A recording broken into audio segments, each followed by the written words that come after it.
Good evening. A man is dead after a brazen daylight shooting in Mississauga. Witnesses report more than a dozen shots fired in the parking lot of a plaza near the airport. Homicide investigators are now trying to determine why the victim was gunned down. CTV's Janice Golding is live at the scene. Janice, what have you learned?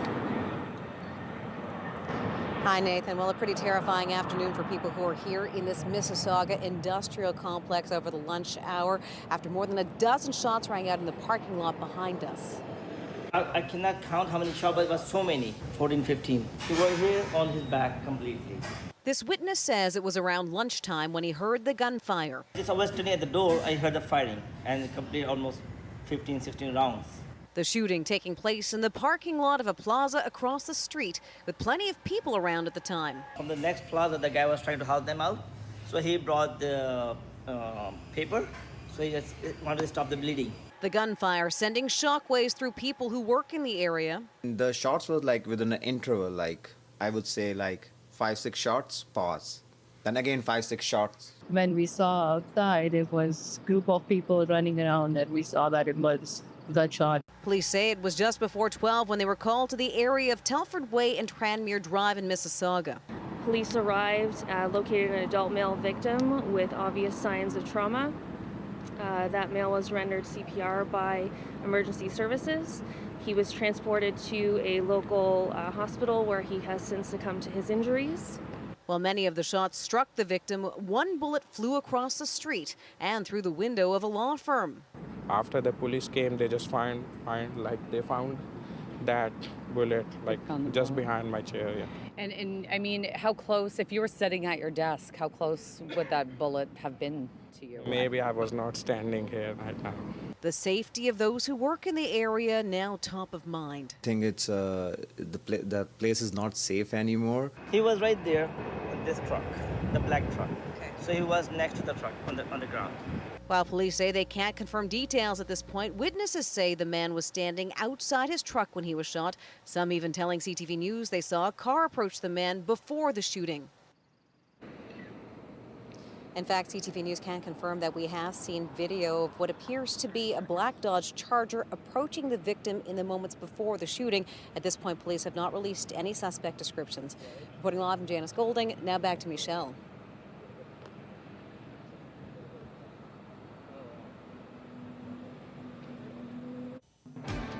Thanks, Janice. Still to come, one of the busiest subway stops in the city is on track for a new name. We'll explain why and what it means for one of Toronto's universities.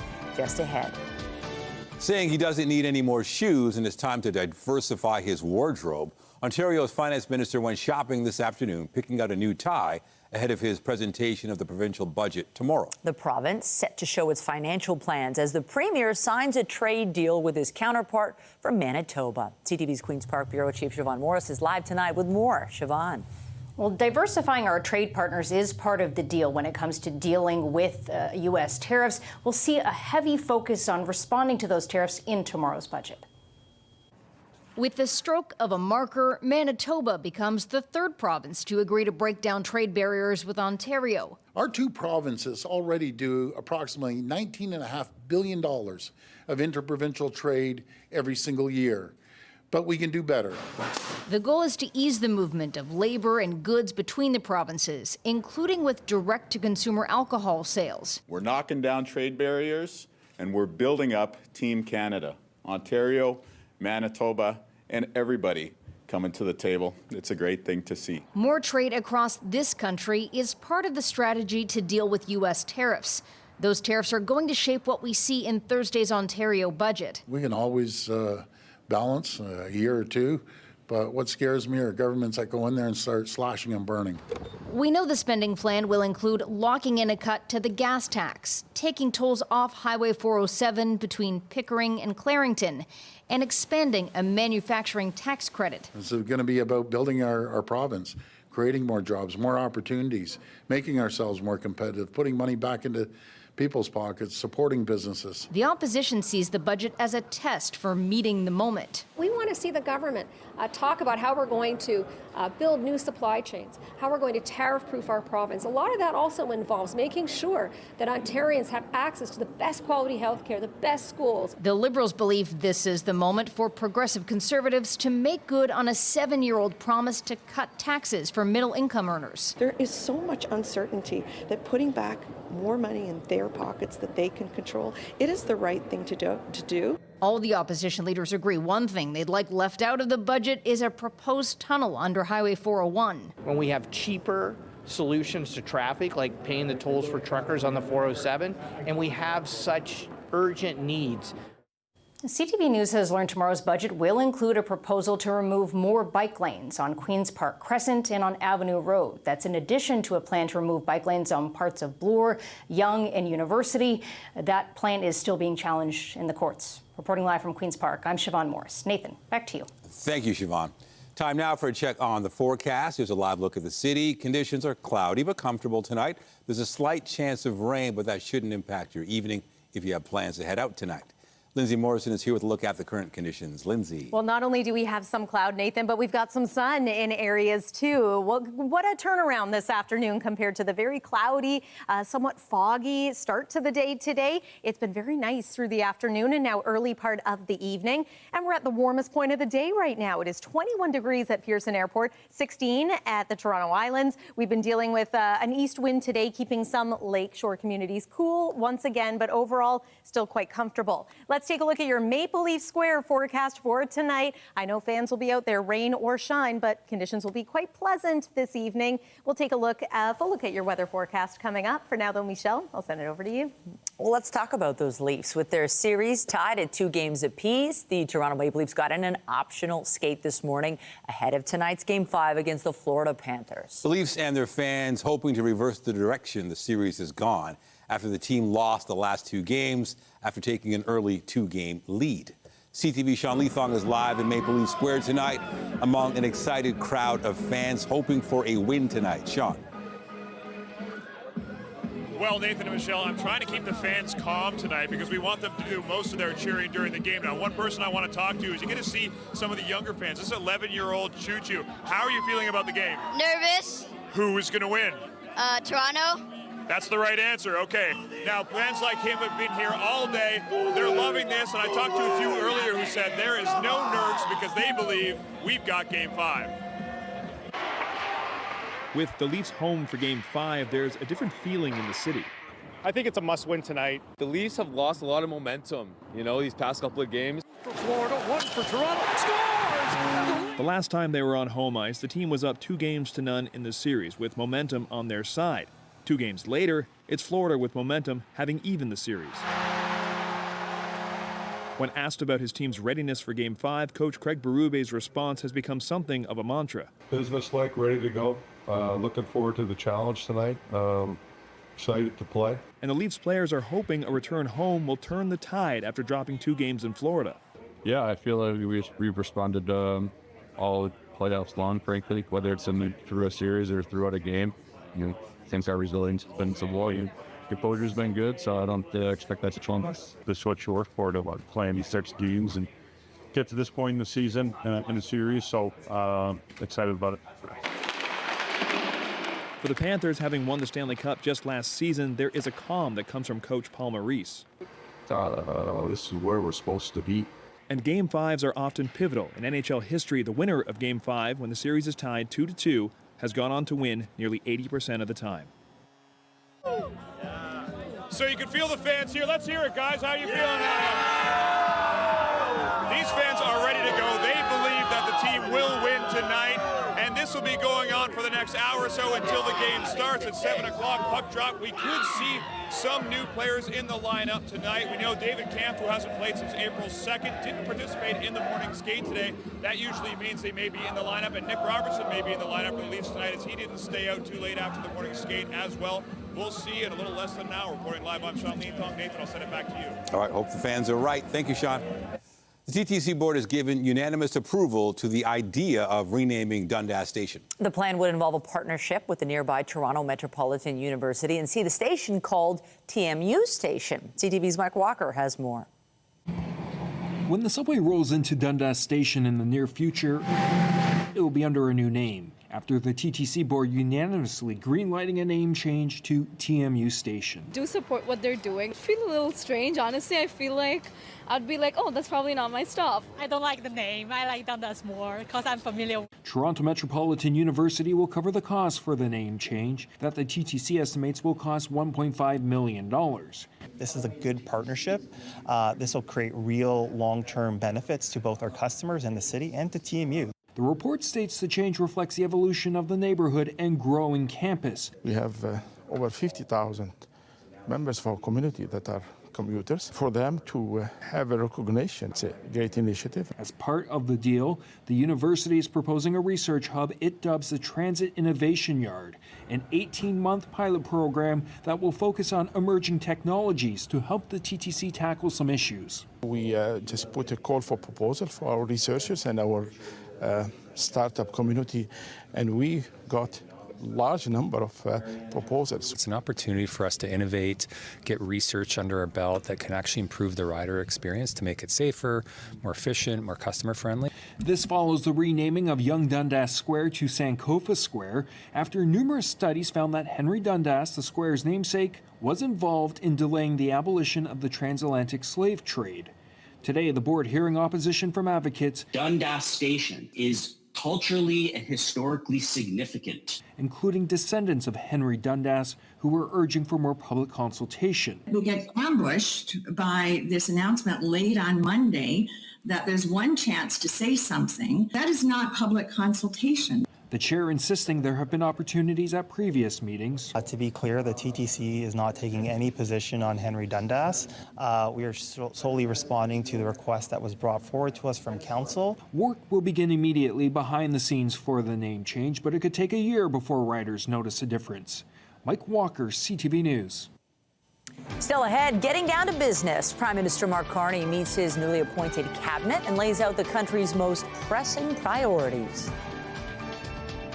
Toronto police say there was a 19% increase in reported hate crimes last year.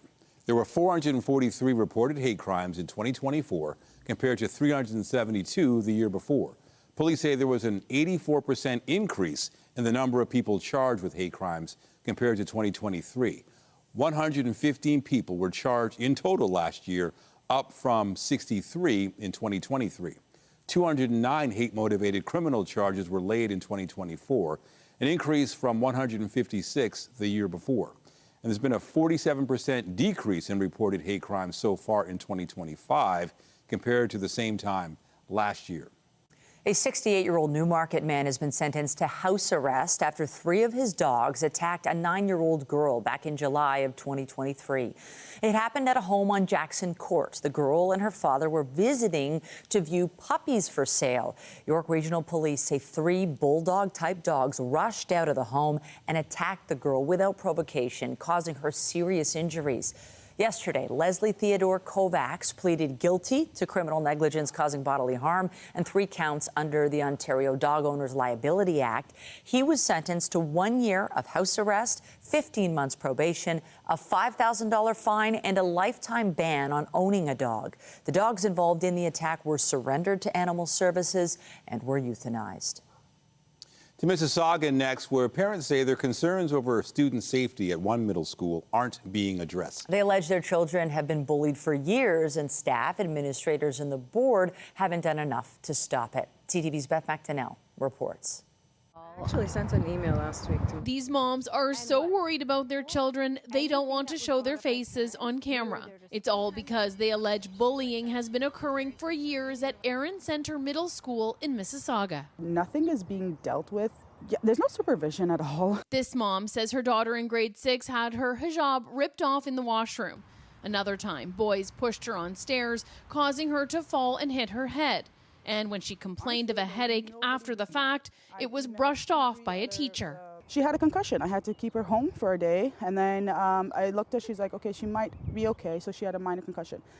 And right when she went back to school again with the bullying, oh, you have a concussion, or you're, unfortunately the kids would say you're mentally retarded, you're this, you're that, and they said a lot of disgusting things. Other parents say their children have faced verbal and physical harassment even after officials have been made aware. Some of them were holding his feet, his hands up to the ground. They threw him to the ground, and the other kids were beating him. Like to his stomach, to his face, his head, kicking him. Everywhere from fat and making fun of her nose. And they said to her that you deserve to be called every name in the book. We don't want children to get suspended, but if that's what it takes for kids to say, oh, you know what, I cannot behave this way because there are consequences, that's what we'd like to see. This spring, 65 parents signed a letter to the Peel District School Board writing, "The frequent staff turnover and the escalating incidents involving students have created an environment of instability and distress for both students and parents, and that the school has fallen into chaos." After the letter in March, parents say they met in person with a senior member of the school board at the beginning of April. But so far, most of the problems remain unresolved. In a statement, the board says any incidents brought forward are reviewed thoroughly and in accordance with board policies, adding, "We recognize the importance of trust in our schools and understand that families may feel concerned when challenges arise. Ensuring the safety and dignity of students remains our top priority, and we will continue to work with school leaders, families, and communities to address concerns in a timely and appropriate manner." They're very disappointed. Maureen Kahn has a child at the school and has been supporting struggling families. She says many children are now missing classes because of the school environment. We send our kids to school to feel safe, to feel happy, and to learn, and that's not happening here. So I want the board, the administration office to be held accountable. The board tells CTV video surveillance cameras were installed about a month ago in the hopes of making Erin Centre Middle School a safer place for all. Beth McDonnell, CTV News. To Ottawa, where the Prime Minister says his new cabinet will act quickly to bring Canadians economic relief in these uncertain times. Today, Mark Carney signed a directive that prioritizes passing legislation for a middle-class tax cut. CTV's Judy Trin reports. It's my pleasure on behalf of the Cabinet to sign this order to deliver that tax cut. Thank you very much. With a stroke of a pen, the Prime Minister ordered his government to deliver a middle-class tax cut by Canada Day by reducing the lowest income tax rate by 1%. The first order of business of the first cabinet of the new government under Prime Minister Carney was to offer to Canadian a middle-class tax cut. A very significant step that will benefit 22 million Canadians across the nation. When Parliament resumes, the Liberal government will table legislation that aims to save a two-income family up to $840 a year, a campaign promise estimated to cost $28 billion over 5 years. The government has just 20 scheduled days in the upcoming session of Parliament to pass the bill. And I think we're going to see our government run like a corporation, which I think is long overdue. With 170 elected MPs, the Liberals need to find at least 2 more members from other parties to vote with them. We expect other parliamentarians to support, obviously, the government, because this is about Canadians. We are in a dire situation. The other big priority is to eliminate federal barriers to provincial trade by July 1st. That won't compensate for lost revenue from U.S. tariffs, but it could add $200 billion to the Canadian economy each year. We need it right now, and I really believe this is a moment we can get it done. Internal trade has become sexy. It has. I know, it's funny, but yet true. On May 26, Parliament will resume. Then a day later, King Charles will deliver the throne speech to outline the government's priorities. Priorities which do not include outlining a budget. Instead, the finance minister says to expect a fall economic statement later this year. Judy Trin, CTV News, Ottawa. Meanwhile, the Prime Minister will leave for Rome on Friday. Mark Carney set to attend Pope Leo's inaugural Mass at St. Peter's Square. It begins at 10 a.m. local time on Sunday. The tradition of the Catholic Church will mark the official start of the pontiff's term. The PM will also meet with other world leaders during the trip to talk about strengthening trade and cultural ties. In the Gaza Strip, local health authorities say Israeli strikes killed at least 70 Palestinians across the territory today. Medics said most of the casualties occurred in attacks on houses in the Jabalia area. Israel's military said it was trying to verify the reports. Meanwhile, aid groups and international agencies say Gaza is on the brink of famine. And today, Canada's Foreign Affairs Minister had a message for Israel. We cannot allow the continued use of food as a political tool. The Prime Minister has been very clear about that. Over 50,000 people have died as a result of the aggression caused against the Palestinian and the Gazan people in Palestine. And using food as a political tool is simply unacceptable. Israel has sealed off the Gaza Strip since early March and resumed its military campaign. It followed the collapse of a ceasefire, during which thousands of aid trucks entered the enclave. Anita Anand also urged further work on a ceasefire and a two-state solution. Donald Trump sat down with Syria's interim president, the first such meeting between leaders of the two countries in 25 years. We are currently exploring normalizing relations with Syria's new government, as you know, beginning with my meeting with President Ahmed al-Shara and Secretary Rubio's meeting with the Syrian foreign minister in Turkey after discussing the situation with Crown Prince Mohammed and President Erdogan of Turkey. I am also ordering the cessation of sanctions against Syria to give them a fresh start. It gives them a chance for greatness. The meeting represents a major turn of events for Syria, which is still adjusting after over 50 years of iron rule by the Assad family. Today's meeting took place in Saudi Arabia on the sidelines of a gathering of the Gulf Cooperation Council. Later, Trump traveled to Qatar, where he signed a series of economic and defense deals with the country's ruling emir.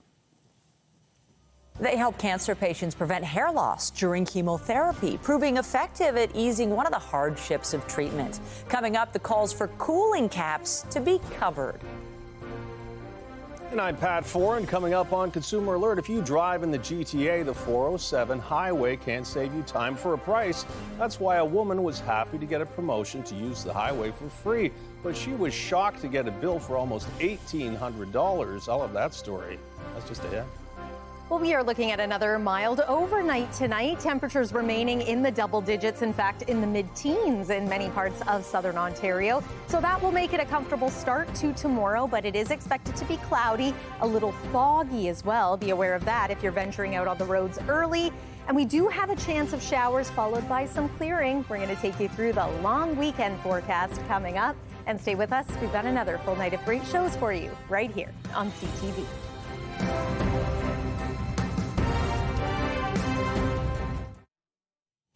The Ontario government announced drivers will be able to use the eastern portion of the 407 at no charge starting June 1st. The toll highway does save you time, but at a cost. It's why a woman was pleased when she won a promotion to use the toll road for free. Pat Foran has the story on Consumer Alert. Pat. Thanks, Michelle and Nathan. The 407 had a lottery and winners were allowed to drive on the highway for 2 months at no charge. But a woman who was using the toll road was shocked to get a bill for $1,800, and the reason she was charged may surprise you. The 407 ETR is a time saver, but if you use it daily, those toll charges can really add up.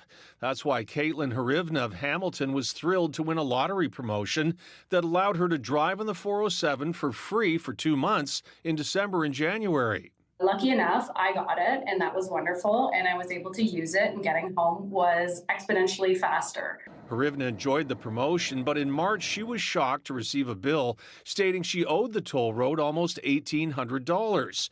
She was charged $330 for tolls and other fees, but she was also charged more than $1,500 for having an unrecognizable plate. Each day that I used the 407, my vehicle plate was unreadable, and they went back and tacked on every time I used it. This is Harivna's car. We blurred part of her license plate, but as you can see, she was using a dark-colored cover that is considered illegal in Ontario.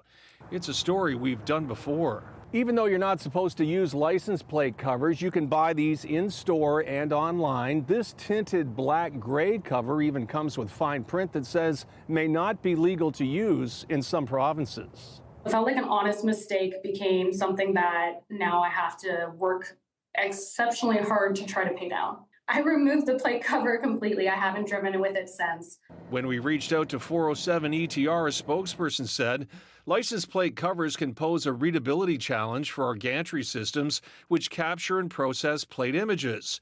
It's important for drivers to be aware unreadable license plates, as well as those with license plate covers, are a violation of the Highway Traffic Act. After we contacted the 407, they agreed to review Harivna's case and decided to forgive the bill of almost $1,800, which was great news for her. Thank you, CTV News, for helping me out with my $2,000 407 bill. Without your help, I don't think I would be stress-free today. And it's not just plate covers that pose a problem for toll roads and red light cameras. Peeling license plates are also an issue. You can have them replaced for free if they're 5 years old or less. Over 5 years, you must pay a $59 replacement fee. On your side, I'm Pat Foran. If you have a consumer story idea, email us at alert@ctv.ca. Well, just in time for the long weekend, Bike Share Toronto is expanding to the Toronto Islands starting on Friday. The service is launching with 250 bikes located at 4 stations, one each at Hanlan's Ferry Dock, Hanlan's Beach, Ward's Ferry Dock, and Centre Island Dock. A new station has also been added at the Jack Layton Ferry Terminal. The Toronto Parking Authority says to ensure availability, island bikes, which will be identified with a decal, must be docked at island stations. And oh boy, long weekend's a nice time to go for a ride on the island. The hope is that the weather cooperates. Yeah, I'm thinking any activity is good, but going on a bike, it's always a lot of fun. It is, and we're now well into spring. This weekend marks the unofficial start of summer. So yeah, I think conditions are going to be good for getting out on riding a bicycle, not just this weekend, but perhaps over the next couple of days here. Some improvements, generally speaking, less rain in the forecast, more sunshine, and some pretty warm temperatures starting tomorrow. First, though, I want to show you what it looked like a little bit earlier today. This is time-lapse video from the top of the CN Tower. That was some low cloud blowing its way across our city. The skyscrapers caught up in it, but by the afternoon, a lot of that cloud had cleared, and we were enjoying some sunshine. Before I talk more about our local forecast, I just want to bring you up to speed on what's happening in northwestern Ontario and southern Manitoba. It has been hot. There have been air quality advisories across Manitoba thanks to wildfires that are now burning out of control in some cases. Rainfall warnings have been issued. That is hopefully going to bring an end to some of that fire activity. And it is cooler today in places like Winnipeg, in Red Lake. It's still near 30 degrees this hour in Crane Lake, and it's still quite mild in places like Timmins, for example, 25 at this hour. Not as warm in southern Ontario, but not bad either. 21 is where we stand right now in the city of Toronto. And overnight tonight, we're going to drop to a low near 14 degrees, expecting variable cloudiness or mostly cloudy skies and maybe a little bit of fog overnight and into tomorrow morning. By the afternoon, though, we are going to say, for the most part, goodbye to the chance of showers. Better chance of that happening tomorrow morning, much like every day this week. And then a mix of sun and cloud in the afternoon. Daytime high, 22 degrees. Humidex, 25. And look at this, it's going to feel closer to 30 in places like Kincardine and Stratford. 24 is what we're forecasting in Vaughan. A little cooler in Oakville at 17 degrees. And then there's Haliburton. I want to talk about the risk of thunderstorms as we make our way through until Friday. Here's the current satellite and radar imagery. Lots of clearing happening across the southwest. We've got pockets of sunshine around the city of Toronto. And we are finally saying goodbye to this low that has been soaking parts of New York City today. For the most part, this is exiting. Scattered showers are possible, but let me pause this a couple of times to show you. There's our cloudy and foggy potentially start for tomorrow. There's the clearing for your Thursday afternoon. A heads up, overnight and into Friday morning, we're looking at a line of thunderstorms rolling through. Severe in nature, likely for the extreme southwest, weakening as it makes its way into our neck of the woods. But don't be too surprised if you hear some rumbles of thunder, see some flashes of lightning in the early morning hours on Friday. Nocturnal thunderstorms thunderstorms is what we refer to as Mother Nature's alarm clock, and you might be hearing that. Then, as the day goes on Friday, more in the way of sunshine. We're going to hold on to the chance of showers into your Saturday, but it's just a chance at this point. We're looking at quite a bit of sunshine, especially into Sunday. Beautiful clearing, but look at the temperature difference. 15 for the high, 17 is what we're forecasting at this point for your Victoria Day Monday. That's the weather for now. Nathan, I'll send it back to you. Thank you, Lindsay. Also tonight, what's old is new again. How the Stanley Cup playoffs are helping a Canadian rock mega hit from the 70s score an all-new audience.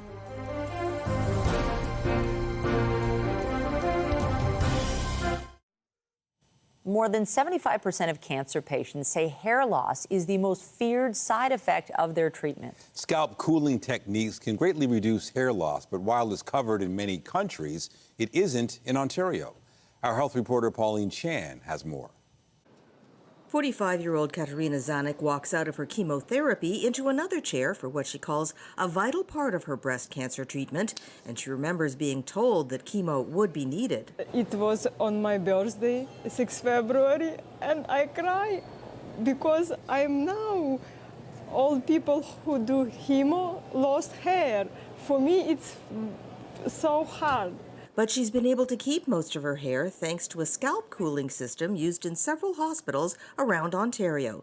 It lowers the scalp temperature, reducing the amount of toxic chemicals reaching the hair root by 30%. And what that does is constricts the blood vessels that is carrying the chemotherapy, and it cools the hair root, the hair follicle. Harry Goodman recalls the sorrow his wife Esther felt as their young grandson wouldn't hug her because he didn't recognize her after she lost her hair to chemotherapy. So we must make this accessible. You know, 10% of patients are refusing chemotherapy because they're worried that either their hair won't grow back or that their hair will fall out. Katerina is completing her 12th and final round of chemotherapy, and she's grateful she's been able to keep her hair. But she'd like to see OHIP cover the cost, which ranges in the thousands of dollars depending on the number of sessions. If you think about how much money is spent on giving treatment to a person with cancer, you know, the visits, the drugs, the operations, the radiation, this is like a drop in a bucket. Adina Eisenberg, who went through cancer treatment several years ago, remains grateful to the system's maker. To this day, whenever I have a salon appointment, I send him a selfie and I say thank you. I wanted to look as much like myself as I could. And when somebody gets a cancer diagnosis, we feel a complete loss of control. But keeping one's appearance is an important way to maintain dignity and composure. Pauline Chan, CTV News.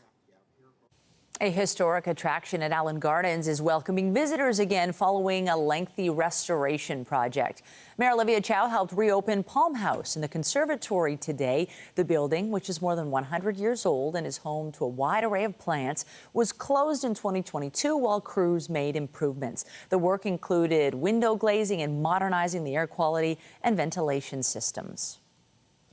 The Art Gallery of Ontario is filled with historic paintings and sculptures dating back hundreds of years. But the gallery itself is celebrating a special milestone this year. CTV's Jessica Smith has more.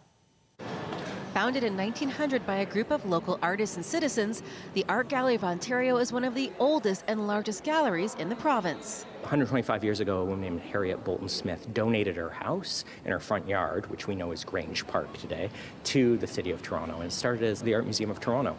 Then taking on its current namesake, the Art Gallery of Ontario in the early 1900s, with each decade bringing change. Every 20 years or so, we expand and we make sure that we're relevant and meaningful to the people of Toronto today. A home for art in every form, in every room, designed to make you think, feel, and reflect. I guess it inspires a lot more questions than answers. It makes you think a lot. To mark the special birthday comes an edition of a keenly Canadian collection. There's a major show this summer called Joyce Wieland, Hardown, which is a beautiful exhibition by an artist who's from Toronto who many people aren't familiar with anymore. Stepping into the next 125 years as a space with something for everyone from every generation. I love it. It's really great, and I've been coming here since I was a kid, and it's always new and it's always interesting. Oh, we love the AGO, the Indigenous art and the Group of Seven and everything. It's just impressive. The celebration for the Art Gallery of Ontario's 125th birthday continue right throughout the summer with special programming. For more information, you can visit ago.ca or follow them on social media. Jessica Smith, CTV News. It was a chart-topping hit by a Canadian band back in 1979. And now, more than 40 years later, it's being introduced to a new generation thanks to a promo running during the Stanley Cup playoffs. CTV's Andrea Case has the story.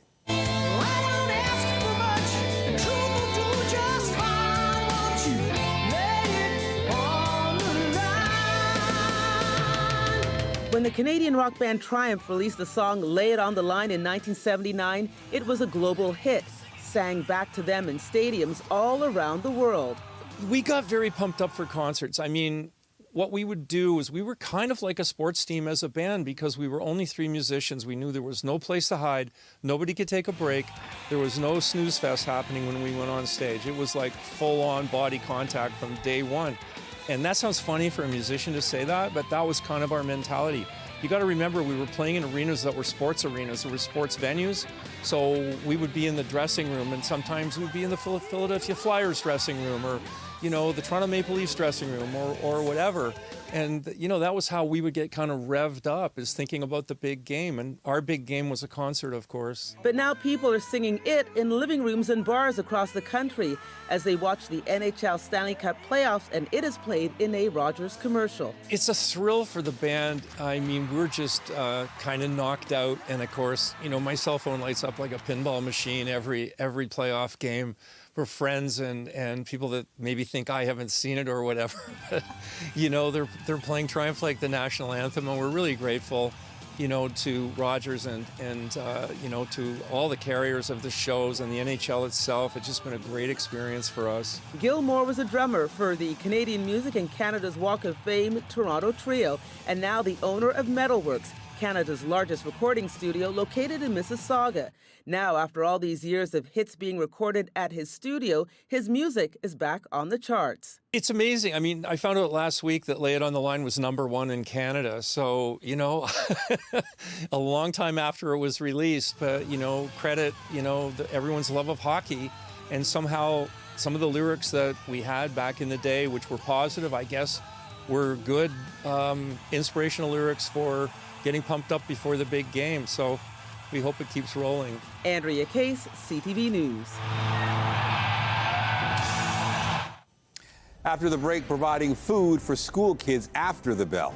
We highlight a volunteer initiative to help fill the need for families across the country throughout the summer.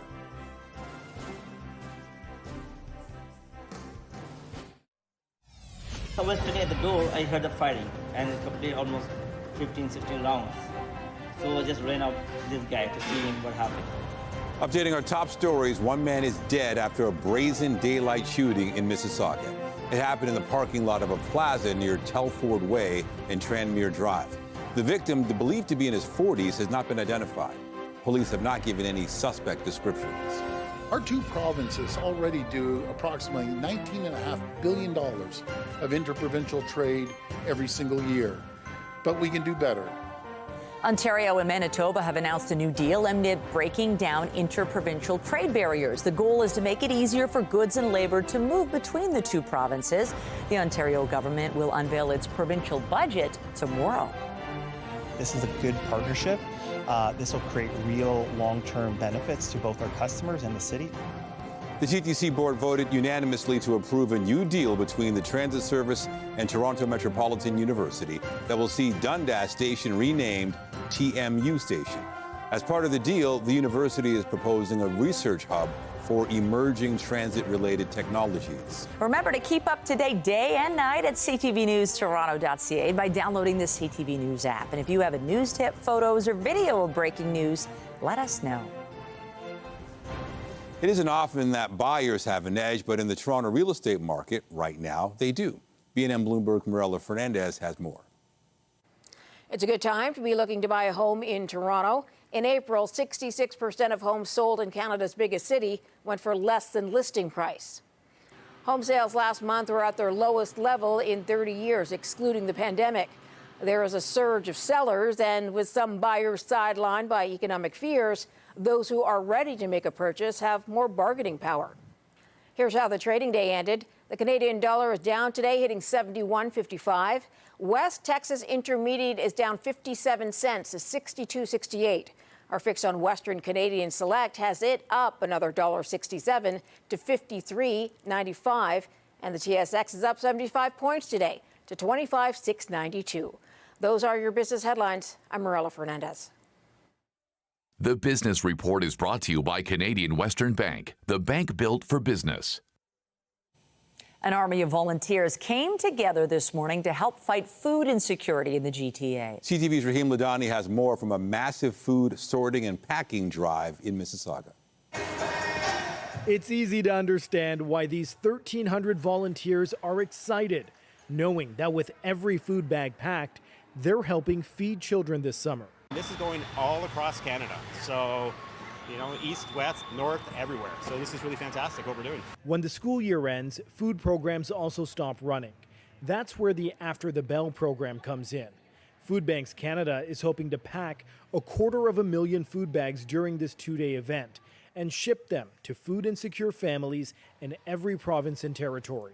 We're seeing the highest level of food bank use ever in Canadian history. So out of those visits, that's about 700,000 visits for children alone. And that's why programs like this are so critically important. What's really cool is that each of these 16 items that are going into the food kits have actually been kid approved. Food Banks Canada surveys the children to make sure that the mango shake, roasted edamame, and even the cheese dippers are all items that the kids like, they're nutritious, and they'll eat. While the focus of this initiative is feeding children, the type of people facing hunger is widespread. In Windsor, community members are relying more on food banks amid uncertainty in the auto industry. We get hit hard when there are layoffs and we are not diverse, so it does make it really hard. Food Banks Canada says in order for governments to build a stronger, more resilient Canadian economy, solving the hunger crisis needs to be made a priority. We have 10 million people in Canada are food insecure. We can't build the future that we need. So we are asking for governments to invest in things like affordable housing, in income supports for folks. While they address the immediate need, feeding people one bag at a time. Rahim Ladani, CTV News. In sports, the Toronto Scepters will look to stave off elimination tonight in their semifinal series against Minnesota. Izzy feeds it to Stackline. She scores! Toronto lost 7-5 Sunday, giving the Frost a 2-1 series lead. So the Scepters must win this evening's game against the defending champions at the XL Centre in St. Paul. A deciding Game 5 is set for Saturday in Toronto if needed. Meanwhile, the Scepters' Renata Fast is among 3 finalists for the PWHL's Defender of the Year. She had 6 goals and 16 assists this season, tied for the scoring lead among defenders. Fast also led the league in hits and total ice time. The winner of the award will be announced June 25th. And he hits it high in the air, down the right field line, gone! The Blue Jays were looking for their 5th straight victory last night, but a grand slam in the 9th inning gave Tampa an 11-9 win. Game 2 of the series goes tonight at Rogers Centre. Also tonight, excitement is building in Leafs land. Young fans hoping to help fuel a Game 5 win with their school spirit. Plug your ears. We pay a visit to a rousing rally.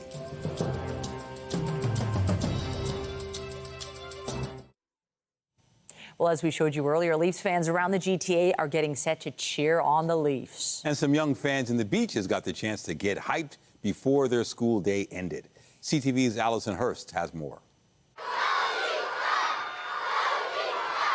Q Beach Junior Public School students cheer on the Leafs as they get set to take on the Florida Panthers at home for Game 5. I really hope that they do the best because I really hope that the Panthers get destroyed. Even before the Spirit Rally started, excitement levels were high. I don't feel that nervous. I feel like the Leafs are going to win. Sporting the team's colors and waving handmade signs.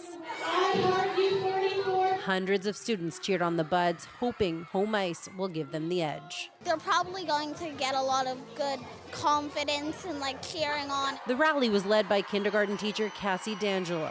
It was louder and crazier than I even thought. A former cheerleader herself from Dalhousie, she organized the cheers. With everyone's help from the whole school, we got the gym ready and more than ready, like looking amazing in 2 days. And then I just pulled out some old cheers I had. I used to be a cheerleader and I couldn't have done it without all the kids being so excited. Some of them even had something to say to the players ahead of tonight's matchup. I want to say for him to do a great job and just roll with it.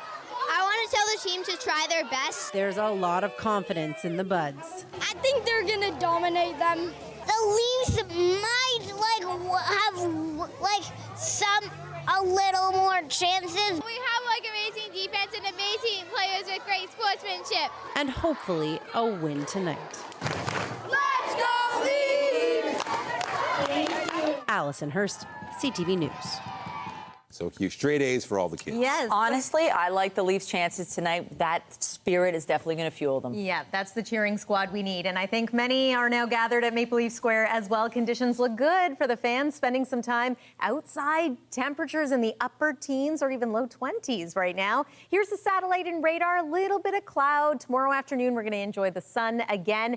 It's going to start to feel a little bit warmer into the day on Friday as well. Forecast high 26. We're going to cool down over the weekend, but skies brighten up, especially into the day on Sunday. And conditions at this point look good for fireworks on your Victoria Day Monday. Michelle and Nathan. I love to hear that. Thank you, Lindsay. That's it for us, but be sure to join Omar Sachedina tonight at 11 for CTV National News, followed by Andrea Case with your next local newscast at 11:30. Meantime, our coverage continues anytime on CP24 and at ctvnewstoronto.ca. For Lindsay Morrison and the whole team here at CTV News, thanks for watching and have a great night. Go Leafs, go. Go Leafs, go. You wore your blue. Yes.